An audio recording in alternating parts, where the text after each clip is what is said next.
తల్లికి వందనం డబ్బులు ఈరోజు బ్యాంకు ఖాతాల్లో పడతాయని ఎదురు చూసిన మహిళలకు మరోసారి నిరుత్సాహమే ఎదురైంది. చంద్రబాబు నాయుడు 14వ తేదీ తప్పనిసరిగా పథకాన్ని అమలు చేస్తామని ఇదివరకు ప్రకటిస్తూ వచ్చారు. కానీ చాలామంది కొన్ని అనుమానాలు కూడా వ్యక్తం చేశారు. డేటా సేకరించడం లేదు, బ్యాక్గ్రౌండ్లో ఎలాంటి వర్క్ జరగడం లేదు, 14వ తేదీన నిజంగానే వీళ్ళు డబ్బులు రిలీజ్ చేస్తారా అన్న ఒక అనుమానం కొనసాగుతూ వచ్చింది. ఇప్పుడు ఆ అనుమానమే నిజమైంది. ప్రెస్ మీట్కి వచ్చారు చంద్రబాబు నాయుడు గారు, నారా లోకేష్ గారు. వాళ్ళిద్దరే మాట్లాడారు. అయితే ఇదే ప్రెస్ మీట్లో నారా లోకేష్ చెప్పిన మాటలకు ముఖ్యమంత్రి చంద్రబాబు నాయుడు గారు చెప్పిన మాటలకు పొంతన లేదు. చివరకు ఏం తేల్చారు అంటే ఏమీ తేల్చకుండానే మరోసారి వాయిదా వేసి వెళ్ళిపోయారు. మరి ముఖ్యంగా నారా లోకేష్ చేసిన వ్యాఖ్యల్ని కాస్త నిశ్చితంగా గమనిస్తే ఎందుకు ప్రభుత్వం ఇలా డొంక తిరుగుడు వ్యవహారాన్ని నడుపుతోంది అన్న అనుమానం కలుగుతుంది. ప్రెస్ మీట్ ప్రారంభంలో నారా లోకేష్ మాట్లాడారు. కాసేపు ఆయన చెప్పారు, తల్లికి వందనానికి సంబంధించి జీవో ఇచ్చేసాం, ఈ రోజు నుంచే తల్లుల ఖాతాలోనికి డబ్బులు పడతాయి అని చెప్పారు. తల్లుల ఖాతాలోనికి 13,000 అంటే ఒక్కో పిల్లాడికి 13,000 పడుతుంది. మిగిలిన 2,000 స్కూళ్ళ మెయింటెనెన్స్ కోసం ప్రభుత్వం పెట్టుకుంటుందని చెప్పారు. జియో ఇష్యం ఈ రోజు నుంచి డబ్బులు తల్లుల అకౌంట్లో కూడా పడితే 13,000 రూపాయలు తల్లి అకౌంట్లో పడుతుంది. 2,000 రూపాయలు మెయింటెనెన్స్ గ్రాంట్ కింద ప్రభుత్వం ఆ నిధులు కూడా ఖర్చు పెడతాం జరుగుతుంది. ఇక్కడ ఇంకో విషయాన్ని కూడా మనం గమనించాలి. ఇదే నారా లోకేష్ గతంలో ఈ వ్యవహారం పైన ఏం మాట్లాడారు అన్నది కూడా మనం చూడాలి. జగన్మోహన్ రెడ్డి కూడా స్కూళ్ళ మెయింటెనెన్స్ కోసం, టాయిలెట్లు వీటన్నింటినీ సక్రమంగా నిర్వహించడం కోసం 2,000 రూపాయలు పట్టుకొని మరి తల్లుల ఖాతాలోనికి 13,000 ఇస్తే ఆ రోజు సైకో జగన్ అన్నారు నారా లోకేష్. అమ్మఒడి ఇస్తా అన్నాడు, ఏకంగా టాయిలెట్ మెయింటెనెన్స్ ఇతర మెయింటెనెన్స్ అన్ని అమ్మఒడి నుంచి డబ్బులు లాగేస్తున్నాడు ఈ సైకో జగన్. నారా లోకేష్ ఏమో ఈరోజు నుంచే తల్లుల ఖాతాల్లోనికి డబ్బులు పడతాయని ఇలా చెప్పారు. కానీ ఆ తర్వాత చంద్రబాబు నాయుడు గారు మాత్రం అలాంటిది ఏమీ ఈరోజు జరగదని ఇండైరెక్ట్గా తేల్చేశారు.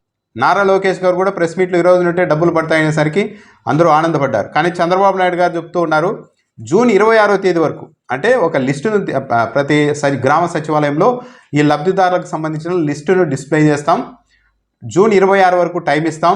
ఏదైనా అభ్యంతరాలున్నా సమస్యలున్నా మన ప్రభుత్వం దృష్టికి తీసుకురావచ్చు. ఆ తర్వాత జూన్ 30వ తేదీన తుది జాబితా ప్రకటిస్తాం అని చెప్పారు. అప్పటి నుంచి ఈ పథకం అమలు చేస్తామని చెప్పారు.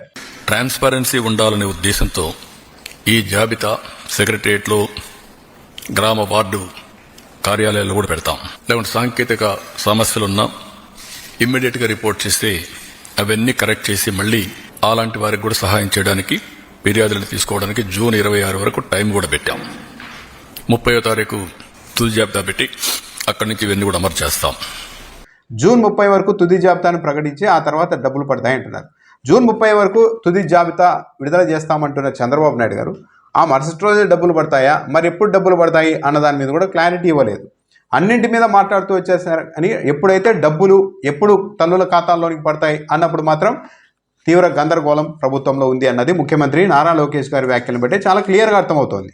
ఎంతమంది పిల్లలుంటే అంతమందికి 15,000 చొప్పున ఇస్తాం అని పూర్తి స్థాయిలో, అది కూడా జగన్మోహన్ రెడ్డి ప్రభుత్వం లాగా 2,000 కట్ చేసి స్కూల్ మెయింటెనెన్స్ పేరుతో కట్ చేసి ఇవ్వం, 15,000 ఇస్తామని చెప్పేసేసరికి చాలామంది తల్లులు మొన్న కూటమి ప్రభుత్వానికి ఓట్లు వేశారు. అయితే ఇప్పుడు దాదాపు 18,55,000 మంది అంటే 18,55,000 మందికి ఈ కూటమి ప్రభుత్వం వచ్చినా సరే ఈ పథకం ద్వారా కొత్తగా జరిగే లబ్ధట్టు ఏమీ లేదు అన్నది కూడా చాలా క్లియర్గా అర్థమైపోయింది. ఎందుకంటే ఒక బిడ్డ ఉన్న వారి సంఖ్య 18,55,000 అని ముఖ్యమంత్రి చంద్రబాబు నాయుడు గారు చెప్పారు.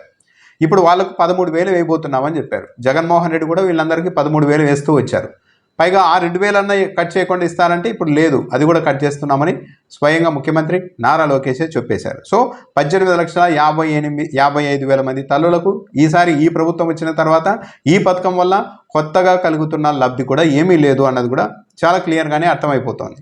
ఆఖరిలో విలేకరులు సూపర్ 6 సంగతి ఏంటి, మిగిలిన వాటి సంగతి ఏంటి, నిరుద్యోగ వృత్తి సంగతి ఏంటి, తల్లికి ఆడబిడ్డ నిధి సంగతి ఏంటి అని ప్రశ్నించినప్పుడు చంద్రబాబు నాయుడు గారు ఇచ్చిన సమాధానం చాలా గమ్మత్తుగా అనిపించింది. సూపర్ 6 అమలు అయిపోయాయి అన్నీ, ఇంకెవరైనా సూపర్ 6 గురించి మాట్లాడితే ఇంక వాళ్ళకి నాలుక మందమని అనుకోవాలి అంటూ మాట్లాడేశారు. ఆడబిడ్డ అనేది P4కి లింక్ చేశాం. ఉద్యోగాలు పెద్ద ఎత్తున ప్రయత్నం చేస్తున్నాం. స్కిల్ డెవలప్మెంట్కి కానీ నిరుద్యోగులు లింక్ చేస్తాం. కాబట్టి 6 సూపర్ 6 అయిపోయినాయి, గుర్తుపెట్టుకోండి. ఇంకెవడన్నా సూపర్ 6 మాట్లాడితే అతనికి నాలుక మందం తప్ప ఇంకోటి కాదు. ఆయన చెప్తున్నది ఏంటంటే ప్రధానంగా ఒక్కో మహిళకు 1,500 ఇస్తామని అందరూ ఎదురు చూస్తూ వచ్చారు. ఆ 1500ని P4 కార్యక్రమానికి లింక్ చేస్తున్నామని చెప్పారు. P4 కార్యక్రమం ఏంటి? P4 కార్యక్రమం ఉద్దేశం ఏంటి? ఈ సమాజంలో అట్టడుగున ఉన్న 20% కుటుంబాల్ని అత్యుత్తమ స్థాయిలో ధనవంతులుగా ఉన్న 10% కుటుంబాలు దత్తత తీసుకొని వారిని ఆదుకోవాలి అన్నది P4 కార్యక్రమం యొక్క ఉద్దేశం. మరి P4 కార్యక్రమాన్ని ఒక్కో మహిళకు 1500 ఇచ్చే కార్యక్రమానికి లింక్ చేస్తామని చంద్రబాబు నాయుడు గారు చెప్తున్నారు. ఎలా సాధ్యమవుతుంది అంటే సమాజంలో అట్టడుగున ఉన్న వాళ్ళను గుర్తించి కేవలం 20% మందికి సంబంధించిన ఆడవాళ్లకు మాత్రమే, ఆ కుటుంబాలకు మాత్రమే ఈ ఆడబిడ్డ నిధి అంటే ఒక్కొరికి 1500 నెలకిచ్చే కార్యక్రమాన్ని అమలు చేయాలనుకుంటున్నారా? మరి మిగిలిన 80% మంది పరిస్థితి ఏంటి? ఇక నిరుద్యోగ భృతి నుంచి ప్రస్తావించినప్పుడు నిరుద్యోగ భృతి ఎప్పుడు ఇస్తామో అన్నది కూడా చెప్పలేదు. దాన్ని తీసుకెళ్లి స్కిల్ డెవలప్మెంట్కి లింక్ చేస్తాం, ఉద్యోగాలు కల్పించడానికి ప్రయత్నాలు చేస్తామంటూ మాట్లాడేశారు. ఇవన్నీ మాట్లాడిన తర్వాతనే ముఖ్యమంత్రి చంద్రబాబు నాయుడు గారు ఇంకెవరైనా కానీ సూపర్ 6 గురించి మాట్లాడితే ఇక వాళ్ళకు నాలుక మందమని అనుకోవాలి, సూపర్ 6 మొత్తం అమలు అయిపోయాయని చెప్పేశారు. సో దీన్ని బట్టి చంద్రబాబు నాయుడు గారి ప్రభుత్వం ఈ పథకాలన్నింటినీ ఎక్కడికక్కడ కోత విధించేసేయాలనుకుంటున్నారు. మహిళలకు నెలకు 1500 కార్యక్రమాన్ని పూర్తిగా పక్కన పెట్టేందుకు సిద్ధమయ్యారు. నిరుద్యోగ భృతి అన్నది ఇక మళ్ళీ 2014-19 తరహాలోనే మర్చిపోవడం ఉత్తమం. ఆగస్టు 15 నుంచి ఉచిత బస్సు ప్రయాణం అంటున్నారు. మరి దానికి ఎన్ని మెలికలు పెడతారు, దానికి ఎన్ని కండిషన్లు పెడతారు అన్నది అది చూడాలి. తల్లికి వందనం అయితే ఈరోజు వచ్చేస్తాయి డబ్బులని అనుకున్నారంతా, కానీ లేదు. ముఖ్యమంత్రి ఒకలా మాట్లాడారు, నారా లోకేష్ గారు ఒకలా మాట్లాడారు. ఫైనల్గా అయితే డబ్బులు అయితే ఎక్కడ బటన్ నొక్కింది లేదు, డబ్బులు రిలీజ్ చేసింది లేదు, కేవలం జీవోలు ఇచ్చారు. సో ఈ గందరగోళం అంతా ఏంటో మరి ఎప్పుడు ఏ ప్రోగ్రాంకు ఎలా ఇస్తారు అన్న దాని మీద అయితే క్లారిటీ లేదు. తల్లికి వందనానికి సంబంధించి కూడా డబ్బులు ఎప్పుడు వస్తాయి, ఎప్పుడు అకౌంట్లో పడతాయన్న దాని మీద కూడా ఒక క్లారిటీ అంటూ ఇవ్వలేకపోయారు ముఖ్యమంత్రి గారు, విద్యాశాఖ మంత్రి నారా లోకేష్ గారు.